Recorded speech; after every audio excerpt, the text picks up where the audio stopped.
everyone. Welcome to the Navigating Public Funding webinar from OpenGrants. We are super excited to have you all here.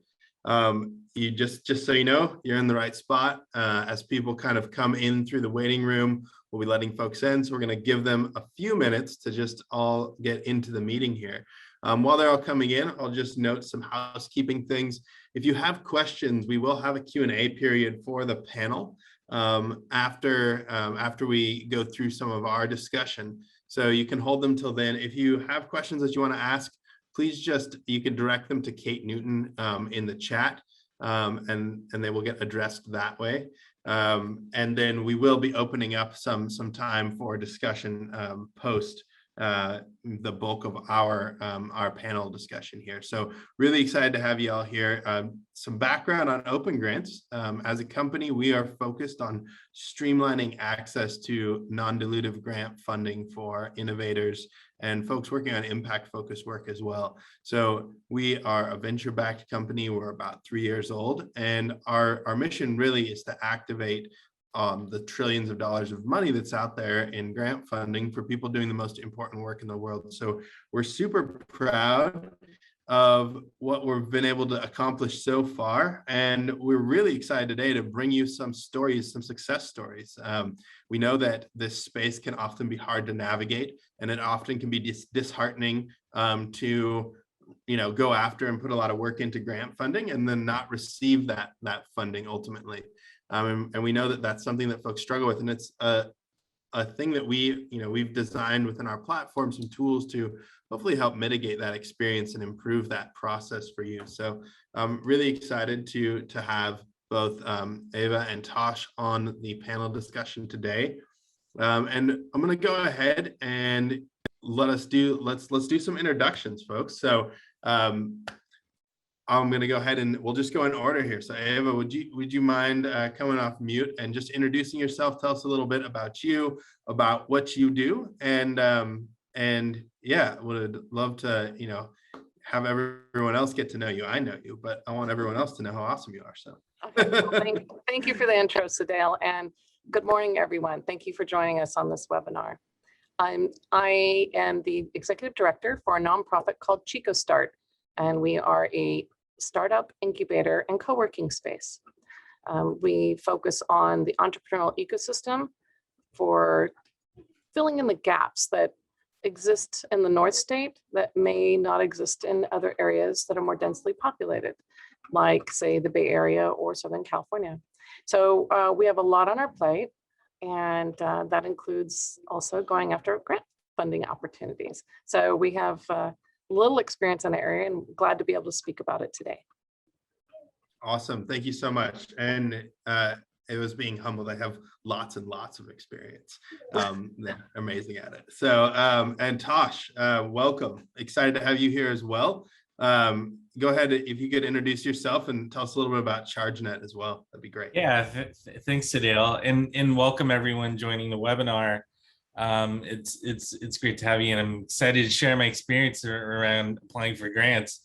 So I've been in clean tech for about the past 12 years. Currently, I'm the CEO and one of 3 co-founders of ChargeNet Stations. And ChargeNet Stations helps quick serve restaurant owners integrate and extend food sales into the parking lot via EV fast charging and renewable power infrastructure. And so, we are a seed stage venture-backed company. We're currently raising another round, and grant funding is especially important in the areas of focus that we have. And Sedale has been very instrumental. His company's been very instrumental and helpful in us moving forward with turning grant applications in. Awesome. Thank you. I didn't even have to pay him to say that. So nice. No. Thank you. Thank you for that.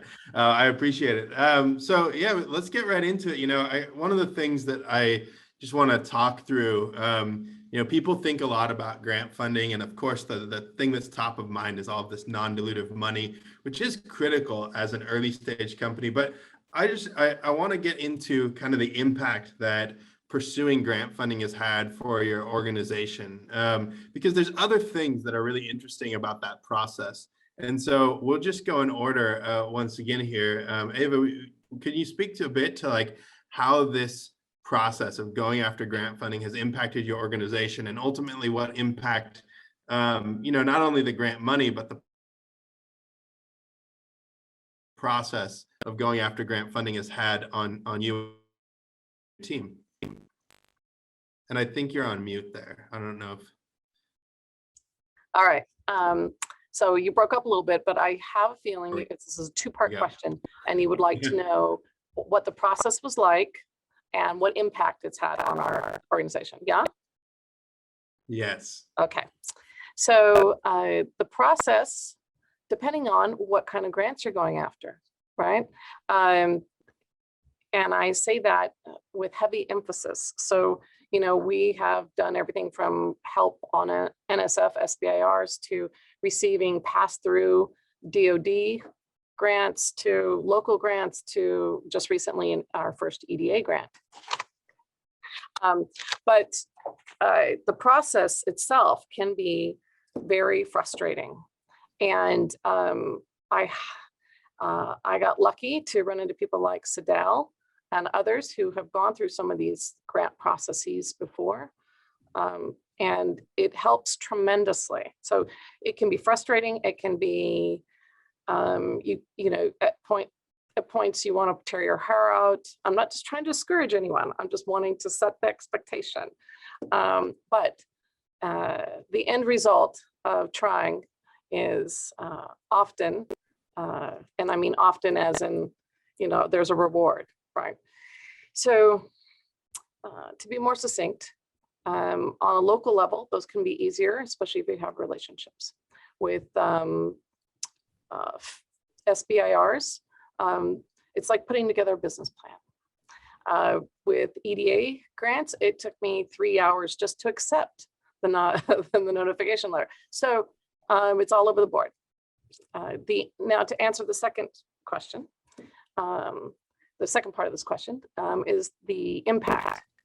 The impact has been phenomenal. From even on the pass-through grants where my organization may have received no money, but we got to give sub-grants to other companies in our area. You're building a relationship with those people, and that helps build your business. Whether it's with NSF SBIRs, it's like getting seed money to start your business in a phase 1 proof of concept. With the EDA grant that we recently were awarded, the impact, when I say it's huge, is there's got to be a better word than that. It's somewhere between spectacular and huge. I can breathe. Does that sound like a good thing? Yeah, I can breathe. And it's been a great injection to be able to support personnel and programs, which we've never had before. So that's awesome. Hopefully that sums it up. Great. No, that's a great recap. I love that. That's all great. That's amazing stuff. I loved the mention of the relationships that you're building while you're putting these programs together. I think that is one of the huge takeaways that we've seen a lot, and maybe we'll talk a bit more about that a little bit later. But Tosh, you have a different perspective coming from, hey, I'm a founder of a seed stage, venture-backed startup. Maybe you're past seed stage at this point, maybe not. I'm not sure actually, but you're in a venture-backed startup. And so you're going after grant funding. How's that been an impact for you and your team? Would love to hear kind of what your experience has been like and how you feel like kind of you netted out after going through those exercises. Yeah.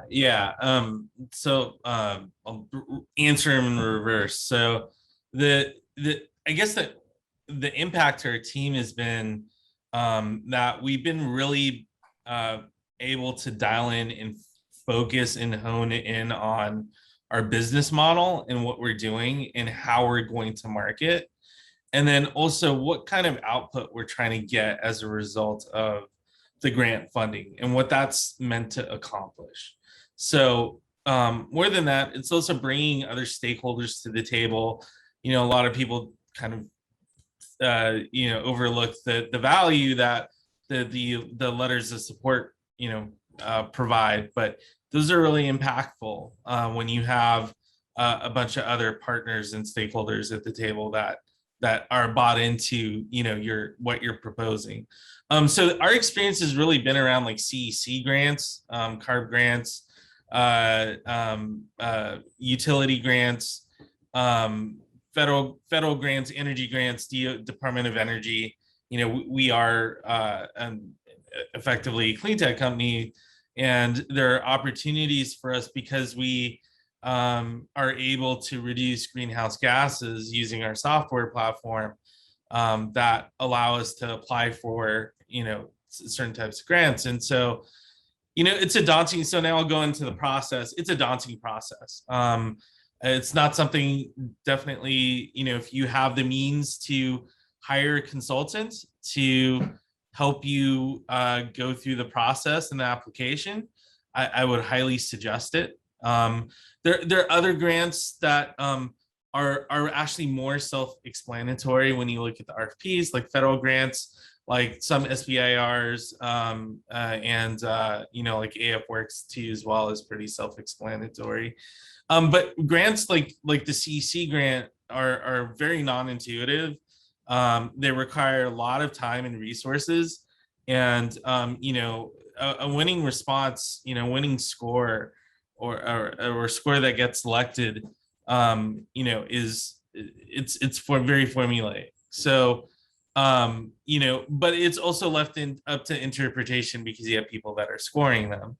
So I think what we did, the best route we took was for this first sort of large grant that we applied for, which was about $1 million, and we didn't end up getting it, but it really helped us apply for other grant opportunities that I think we're in a good position to get. So but we hired a consultant, and it took a lot of time and resources to pull together the response.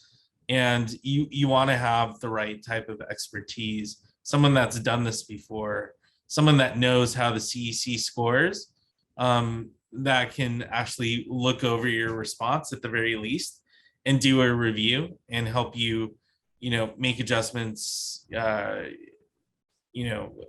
make the right interpretations, because there's a lot of stuff that can be that may be interpreted one way that I thought that was something completely different. So we've had to go through all that exercise, but it's really helped us understand what are the resources that we need to put in place to be able to get a result, or get to the place that we want to get to using those grant funds. So it's been a very enlightening experience. We continue to apply for grants, and we're in a position where we can afford a grant writing resource, and they understand our business after having gone through the exercise, and we're continuing to apply for more grant opportunities. Awesome. No, that's really great. Thank you for sharing that. And it's a great segue into kind of one of the other things I wanted to unpack a bit of, just kind of lessons learned from pursuing grant funding, because it is, for those of you who are listening, I know that the CEC, that term has been dropped a few times. That's the California Energy Commission. And it's just one of many different orgs and government agencies that provide grant funding to companies.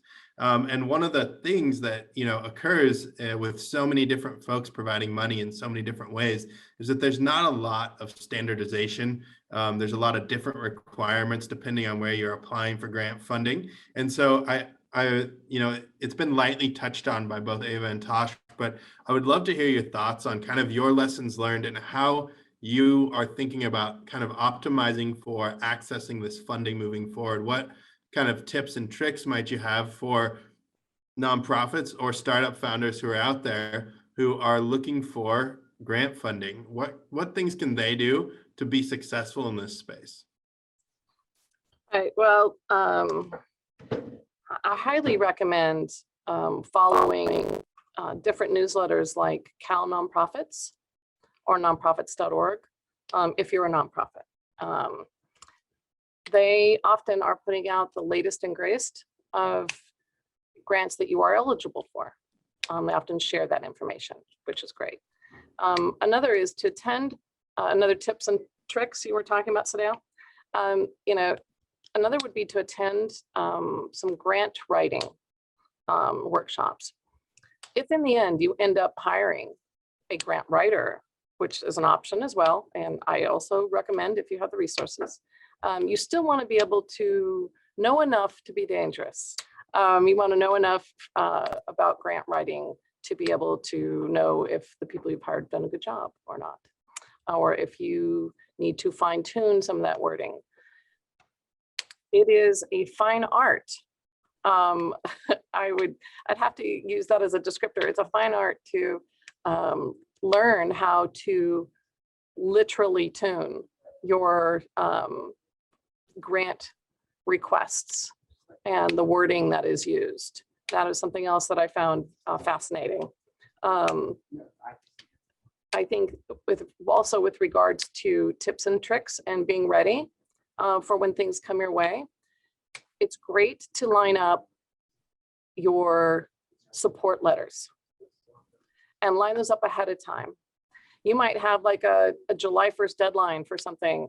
And guess what? A lot of people are on vacation in June, right? And so you might have got a notification of it on the beginning of May and you worked really hard on it and you're thinking, oh, the last thing I need to do is get the support letters and add that to it and then wrap it up with a bow and it'll all be ready. Well, guess what? So you need to look at who are your partners in that space and who is in your ecosystem, whether it be local government agencies or other community service organizations or other companies, large companies in the area that can help you support your mission. Now, taking my nonprofit hat off and talking about these kind of tips and tricks, those all still apply actually. So I would also say the other thing to be really clear on is your budget. That's another tip and trick I might, when you're putting together your responses or your requests for grants, make sure that you really have a detailed budget. The more detailed your budget is, the more they love you. That's what I'm learning. So I think that kind of sums it up for tips and tricks. Is there anything, there was another part of your question, Sedale, that I needed to expand on? I think that's great for now. Okay. I love especially the partners discussion. I think that's a really important one. Tosh touched on it a bit as well. Not only is it important to understand who your partners are, but it's important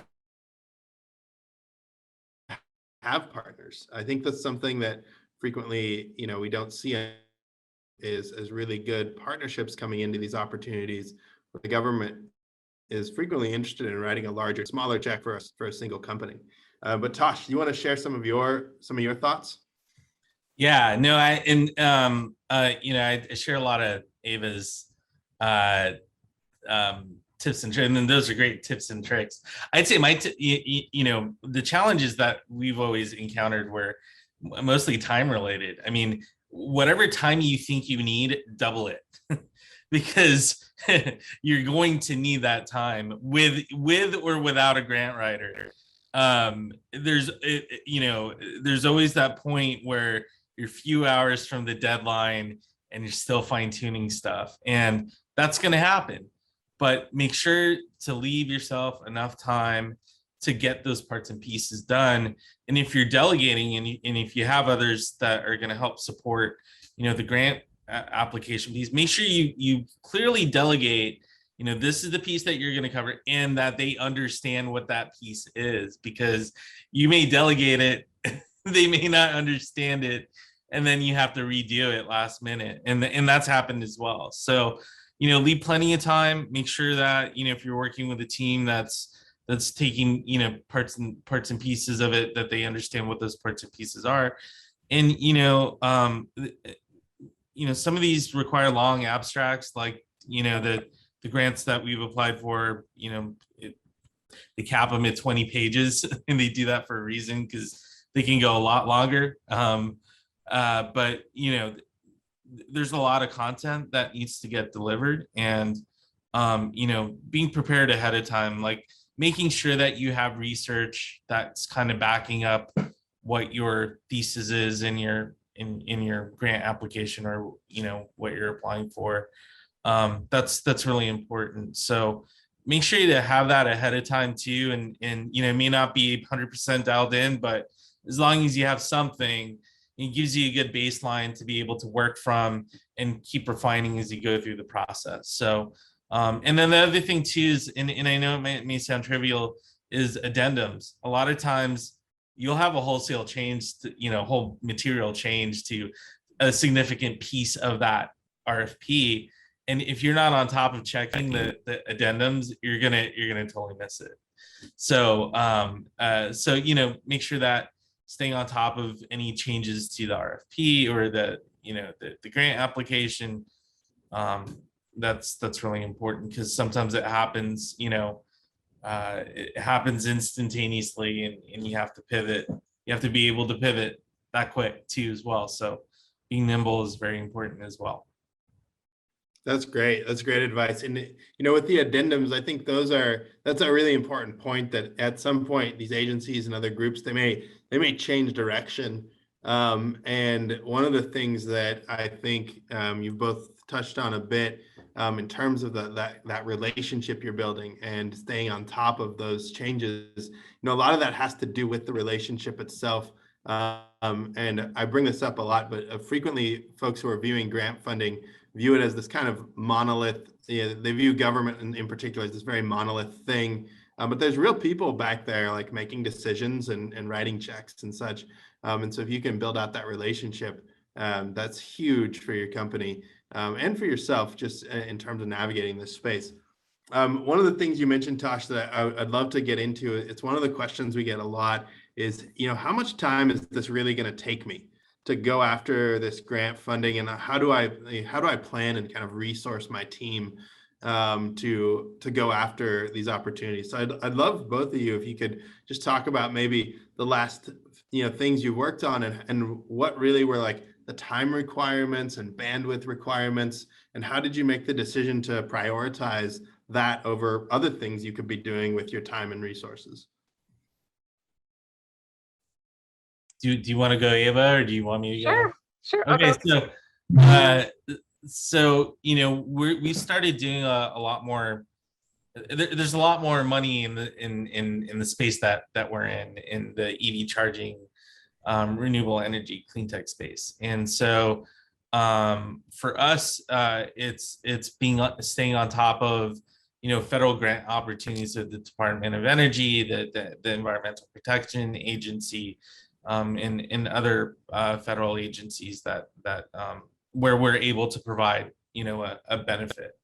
And so there's sort of two avenues that we're taking there. One are grant opportunities, where we are researching a product feature thesis that we have, and in an application, or a new business model, and we're applying those grant funds towards that. And the other is government contracts. So where we're getting paid to provide a solution and a service. So we're actively and those are other types. Those are some those are different types of solicitations. But as far as the grant opportunities go, those are kind of where we see a lot of the opportunity and the value. And so we have someone that's really focused on kind of project managing internally the grant writing opportunity, or the grant funding opportunity, and then assigning pieces to the appropriate people within the organization, where the tech stuff goes to our software development group and our CTO. Operational stuff goes to our operational side, and more business model financial stuff is done between me and some of our advisors. So that makes it really easy. And we use a platform called Monday.com to manage that process. And so it basically, it breaks out all those pieces, and we're able to track and manage in real time, who's doing what and what's getting done, and essentially putting together the document. So the documents that we need. Awesome. Yeah, no, thank you so much for outlining that. Yeah, as I hope maybe the attendees are getting a sense of, there's a lot that goes into these applications. And I do apologize ahead of time. We've thrown out a lot of acronyms today. A few resources that we can send around post along with this deck when at the end, if you need some questions from the audience shortly here. So if you do have questions, do send those to Kate Newton via chat, and we'll dive into those. But anyway, I'd love to hear your thoughts on your team has really been wrangling a whole diverse, quite a diverse group of grant funding. It's not just energy focused or government necessarily. You got a whole wide range of things you're going after. I'd love to hear how you're kind of strategizing about that and what kind of time commitments and bandwidth you allocate to that process. Okay, so I will touch on the last thing I worked on and use that as an example. Is that okay? Yeah, that sounds great. Okay. That's perfect. Okay, so the last grant that I worked on was started mid 2020. It was a CARES Act grant, and that grant was out of the EDA through their Office of Innovation and Entrepreneurship. And it was called the Sprint Challenge Grant. It is a one-time grant. It has no follow-on.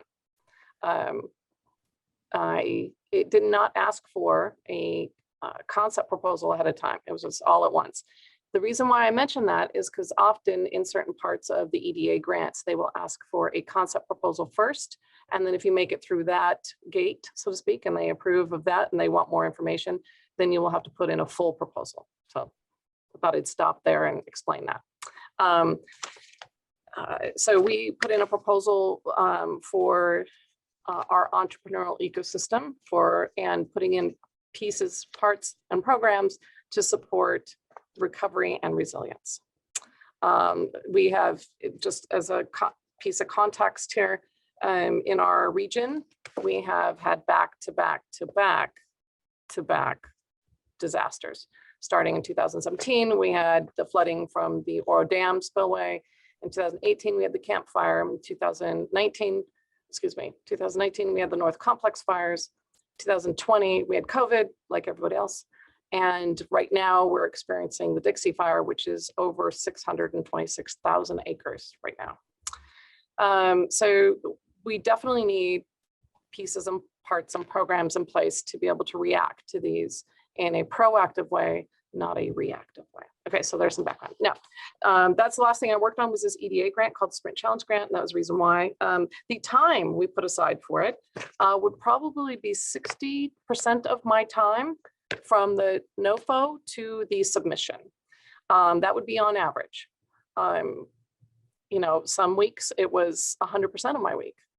I would also say that we did, in that case, we did hire a grant writer. And that was very helpful. That didn't mean that I didn't have to do any work. So you notice I said I hired a grant writer, but it still took up 60% of my time for about 6 months. Okay, so that's something to take in consideration because you're the one that's going to have to do the hard work about the concept and the proposal. They're going to be the ones that help you fine tune the wording and that fine art that I mentioned earlier in the webinar. And then you're the ones going to have to do the hard work around the budgets and making them as detailed as possible. And you're the one that's going to have to get the support letters, etc. So I would say it took 6 months to answer that portion of the question. And then I prioritized it personally I made that decision in not a very general way, in a very urgent and critical way, because in 2020, my business model did not work.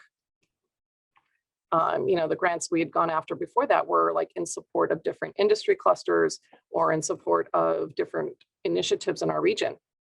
not for Chico Start specific. So not for my organization specifically. So this is for personnel and programs, and it's the reason why the lights are on and our doors are open. So, and the reason why I can pay my staff. So it sounds a little dramatic, but it's been, oh, that goes back to the word I used earlier when I said I could breathe. So that's how I prioritized it, was to be able to continue our service to this region, and we cover more than just Chico. Does that answer your questions, Sedale, or did I go off on a tangent? No, that was awesome. I loved it. No, Okay. great answer.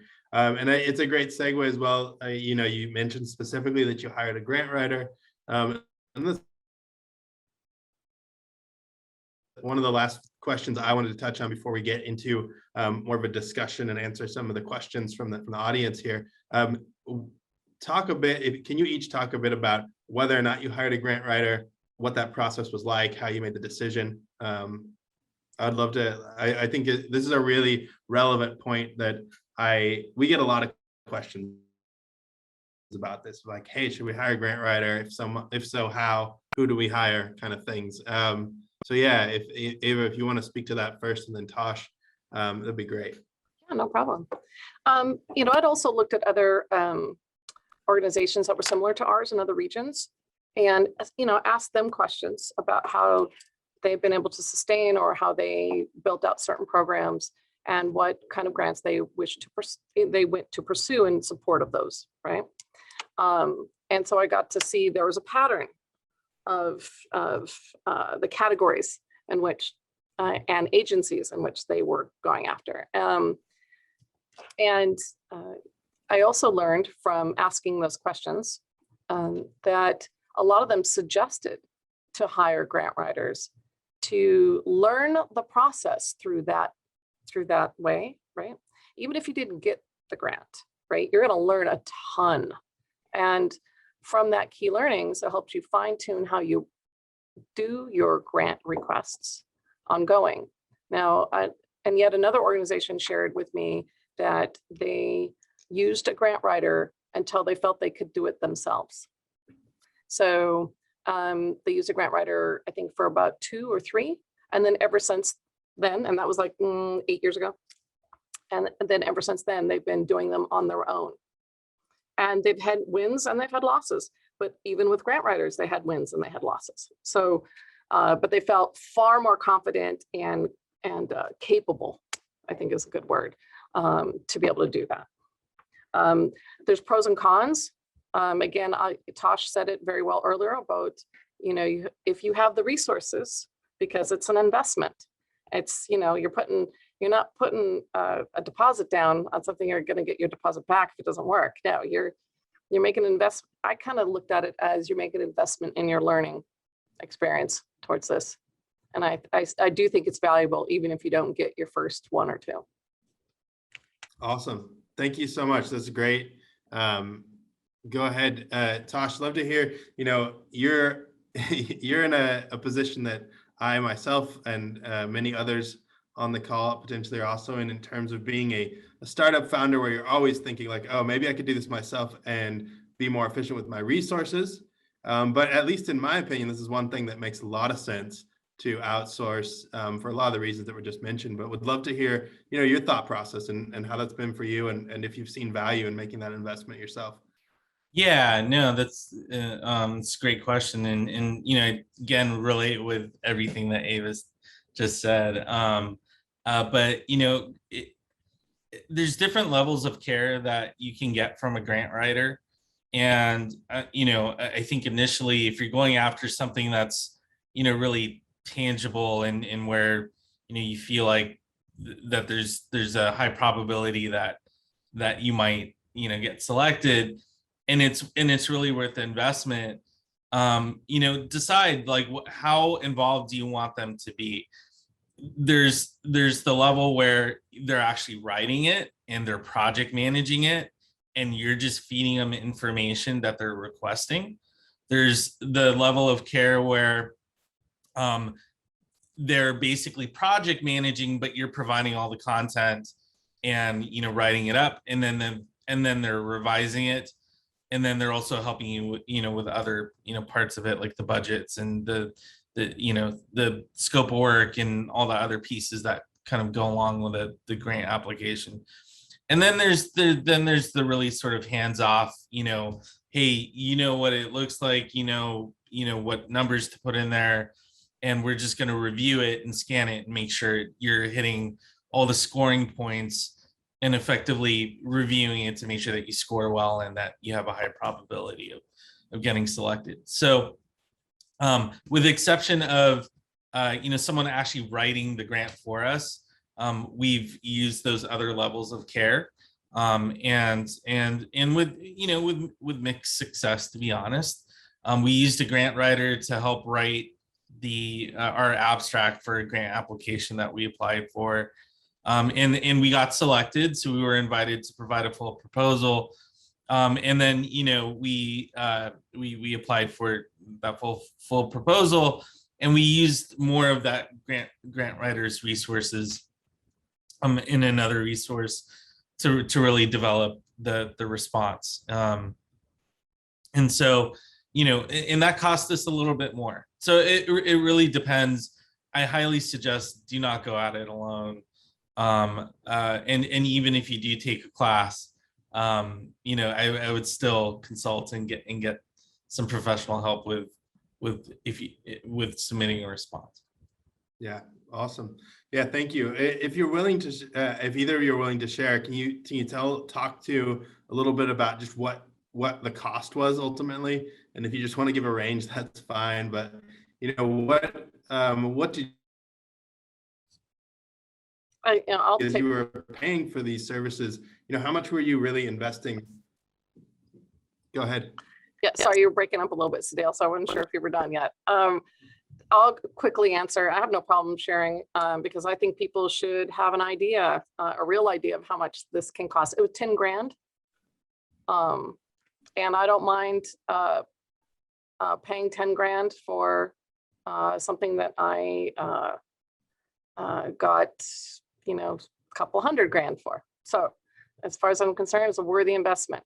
Oh, and another tip and trick, and then I'll shut up, is I hired people as well from my grant to do the actual reporting, because that is another art that, I've not been exposed to, that I need key learning from. And that's going to be a separate amount, probably close to the same amount, actually.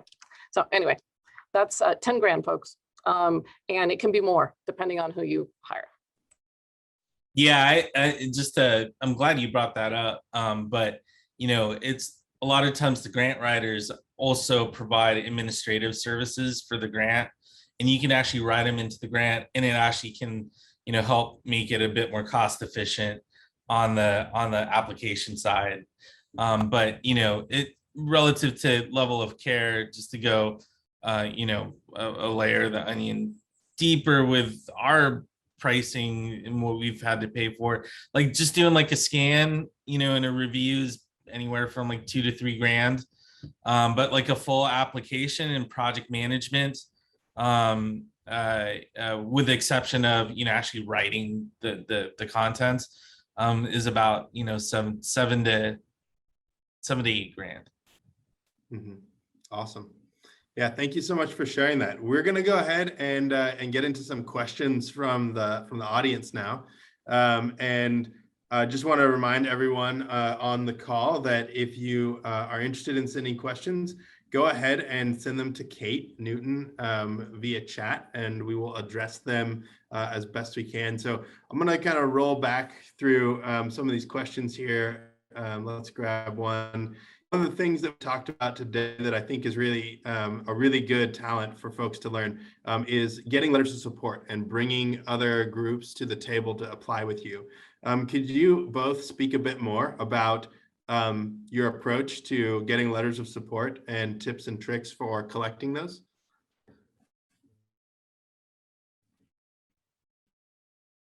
Yeah, so I'd say one tip is already have the letter written out that you want the person to sign, and as far as the partners go, look at the partners. If you have a supply chain partners, finance partners, anyone that's going to have a vested interest in your success of being awarded the grant application and the resulting work that's going to be done, should be a good letter of support. Cities, municipalities where the work is being done, that'd be helpful. Or customer letter support. Those are all very instrumental in letting the people scoring the application that you have full buy-in from all the stakeholders involved, and that you're not going to run into any issues if they do award you the grant money, and that if one of the you're not going to have any stakeholders back out or stall the project, or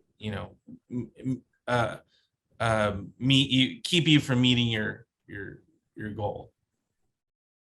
Awesome. Yeah, agreed. I think that it's already been touched on, but I'm going to just emphasize it, and that is develop a relationship with these folks independent of needing the letter of support, so that when you need it, it comes quickly. So I am relatively new to the area I'm in, and so the first couple things that we did, I only had a handful of relationships, and so it took longer to convince people who I did not have as deeper relationships with why they should be supporting what we're doing. Now I can just go like this, and it's good, because it's not just about developing a relationship to get what you want, but it's also to have their support ongoing. And in effect, it's a sponsorship. So to Tosh's point, I will also emphasize having a template letter ready to go based on the grant that you are pursuing and why they might be the sponsor, a sponsor of, or in support of.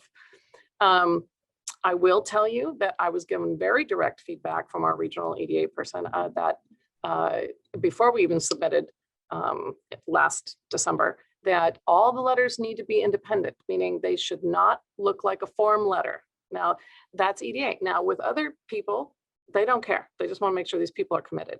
So I think that having a template with a skeleton of what needs to be in there is good, but make sure they personalize it as well. I think that nobody, even though entrepreneurship can be a lonely journey, the more that you have partners in your community and relationships in your community, that helps overall as well, because you never know who else has been on the grant journey and what information they can share about their experiences too. So that's my 2 cents. Awesome. And we have some good follow-ups on this. Just real quick, what kind of content should be in these letters of support? And I know the short answer is that it varies and it's specified in the RFP. But maybe if you could talk a bit about kind of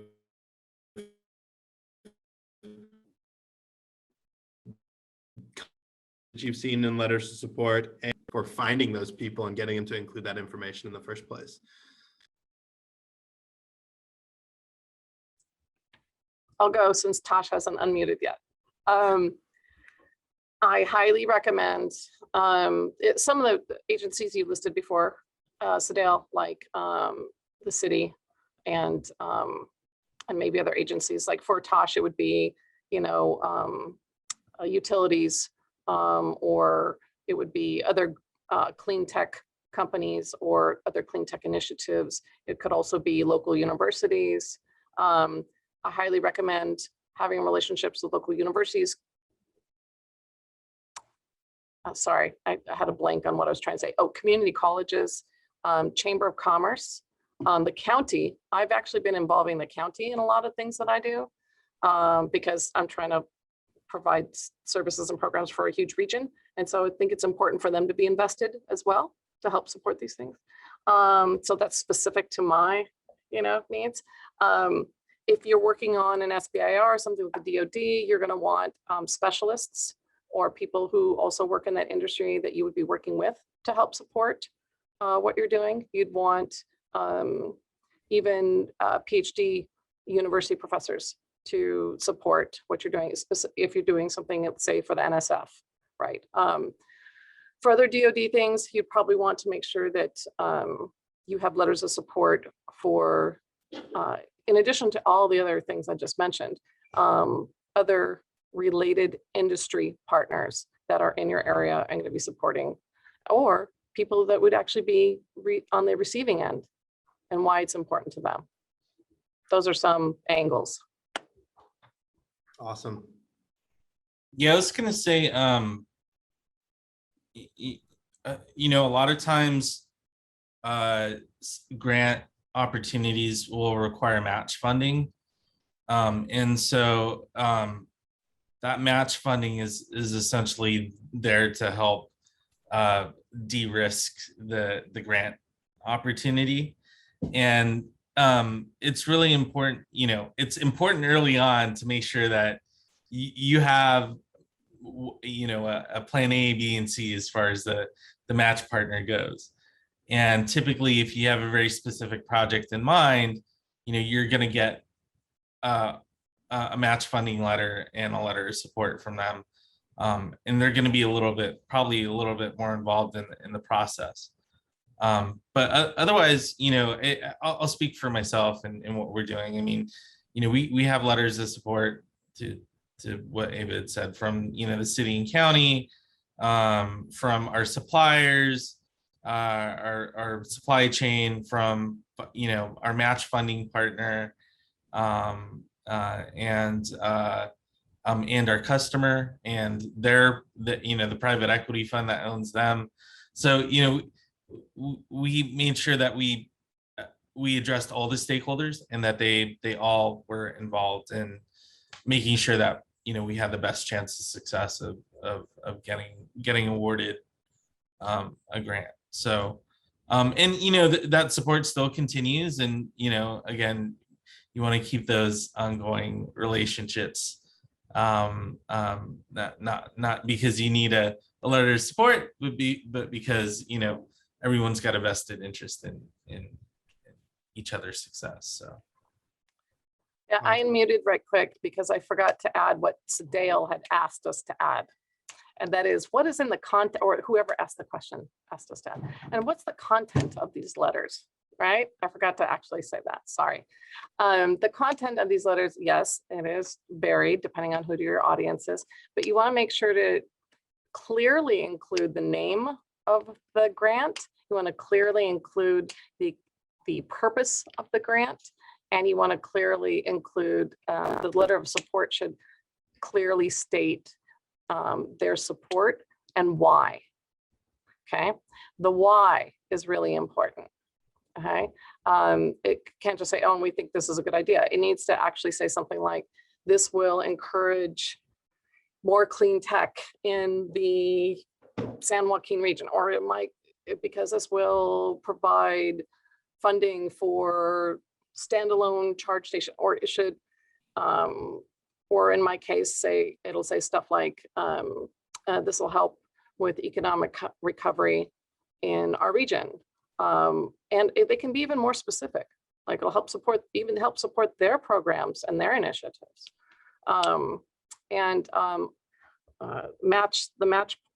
Matching funds point was very good, Tosh. Yes, 100%. So I'm gonna do one more question specifically for Tosh, one for Ava, and then we're gonna do like a rapid fire and see if we can churn through the rest of the questions that have come in. So for Tosh, did you seek grant funding to get your business started before operations, or was it later when you began to operate and generate revenue? I started applying for grants early on, at least the ones that I could apply for myself. And some of that actually was very instrumental in helping prop up the business. I wouldn't say that if we didn't have it, we wouldn't have gotten to this point, but it certainly helped ease some of the stress. Awesome.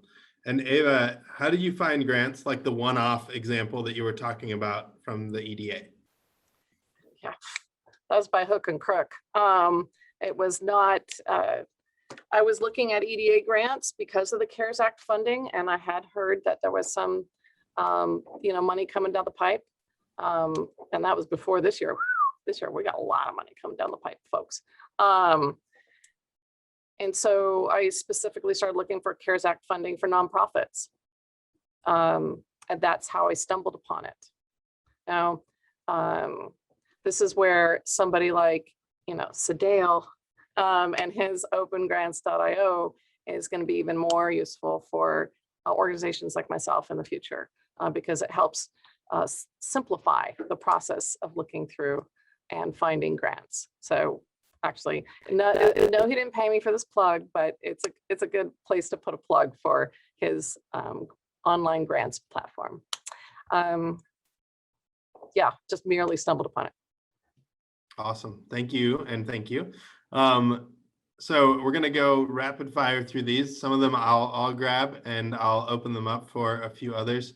There's a question, is it possible to sort or identify funds with an international outlook, especially in the developing world? I'll just take this one real quick. That's something that you can do with a grant aggregator like OpenGrants. There's other platforms in the market that do that as well. Google is also a great place. And as has been mentioned, it does make sense frequently to find like an industry organization that can help you do that as well. There's a question, this one's actually for Ava. Can you name some of I assume this is the nonprofit newsletters you referred to. Do you have any newsletters that you recommend specifically? Yes, actually. By name that people should subscribe to? Yeah, Cal Nonprofits is one. One is also called nonprofits.org. And there's others I read just because they touch a ton of industries, and I'll just mention them. They don't necessarily always talk about grants. Hustle is one. And but I'm actually going to go back and try to be more succinct about other nonprofit newsletters that I also pay attention to and websites that I pay attention to. The state of California's small business initiative. It used to be called GoBiz, but it's called something else now. It's small business. I don't know if you remember what it's called, Sedale, but they also come out with a newsletter and information on grants. And I highly recommend following that one as well. Awesome. Thank you so much. There's a question, do you have a list of grant writers and what is the estimate charge? We at OpenGrants, we maintain a marketplace of grant writers. You can go in there and look at what they charge. Certainly that's a good place to start. There's a question, web links, vocab would be great. Basically resources for all of this. There's a lot of different resources out there for grant writing. OpenGrants has some. You can go to grants.gov. They have a whole resource, they have a whole learning library where you can learn all about grant funding. There's a variety of folks who also provide educational services, as was alluded to, workshops in this space. LearnGrantWriting.org is one of those. Question from, let's see, who we got. Is the $10K you paid after you, just a question about how payment for grant writers works. Basically, the question was, did you pay that $10,000 for that service after you got awarded the grant? Or did you, how did that work? Paid half on agreement signing and the other half when they were done. So it gets paid up front for the people I've worked with. Awesome.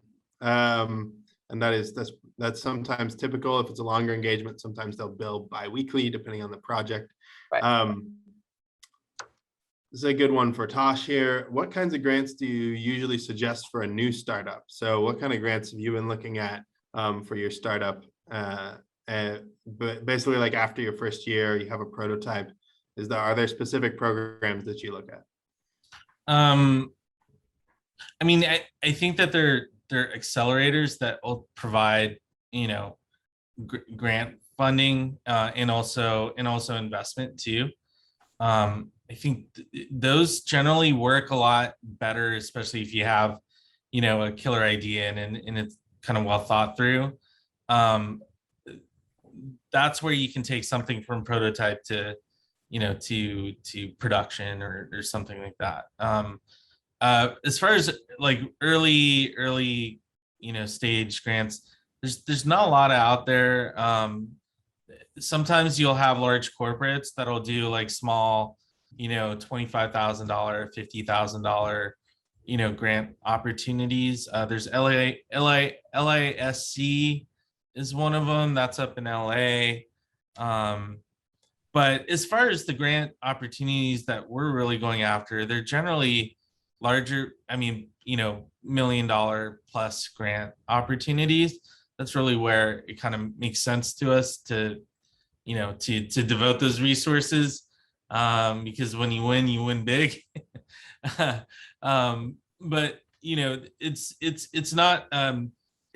There are other areas where I think, you know, you can find non-dilutive funding. Sometimes they're pitch competitions too as well, and that prize money too is also not non-dilutive. Awesome. I'll just mention that there's some very robust programs, the SBIR program in particular, where you can get anywhere from 250K to up to about 3 million through phase 1 and phase 2 and non-dilutive capital for early stage companies. And then after that, I mean, you can look at big contracts, 60 million and up. And those are really specific programs, and happy to provide more resources about that. We can provide some links in our follow-up here. A couple other quick questions.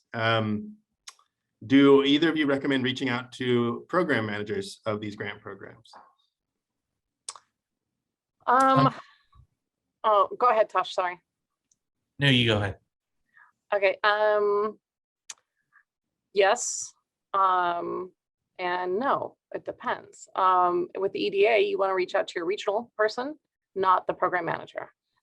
With SBIRs, you want to ask for a briefing or you want to attend their webinars. With DoD, you may want to talk to a regional person as well, because sometimes the program managers are, you know, located in Virginia or DC or, you know, Texas, and they're running the program. They don't want to be bothered by the commoners. They're running a program, and they rely on their regional folks to manage relationships and or give advice. Awesome. Thank you so much. I think that about sums it up. You know, in the last couple of minutes here, I just want to thank everyone for all of your questions published online. Well, a special thank you to Ava and Tosh for coming and joining us on the panel today. Thank you both for taking the time out to share your experience and knowledge with everyone. I do want to invite anyone to check out OpenGrants.io. You can learn more there about all of these programs. You can look up SBIR. You can explore different things. You can connect for free to our consultants, all of our marketplace, and ask them these questions. They can meet with you individually and give you a lot of help and get you off on the right direction. And, you know, of course, those conversations aren't, you don't even have to pay for them. You can just connect with them, and they're always interested and interested in helping you and your business move forward. So, you know, thank you all for joining us today. I'll just address, there's a couple questions that came in at the end here that are a lot about, you know, being a for-profit or nonprofit and fiscal sponsorship and all these other things. And I just want to say that, you know, if you're considering your entity type, that should be a discussion about like your business goals. When you go out, fiscal sponsorship, partnership, pass-through grants, there's a whole bunch of other ways you can access grant funding if you're not exactly the right entity to be eligible for that as like a prime applicant. You can team up with a nonprofit if the grant's only for nonprofits, and then you can be a subcontractor. And then you don't even have to worry about writing the grant or administering it. You just show up and get paid to do work. So there's a lot of great ways to work around that process, and your grant consultants and other folks can help you strategize about that. So I'll just leave you all with that thought around being a 501c3 versus not being a 501c3. It's really not super relevant to a discussion about grants and very relevant to a discussion about what are your business goals and what are you trying to achieve. So please don't become a 501c3 just to go after grants. Be a 501c3 because that helps you accomplish your mission in the world. So thank you all for being here. Really appreciate it. We're going to go ahead and close out the meeting. Thank you for attending, and we'll see you around.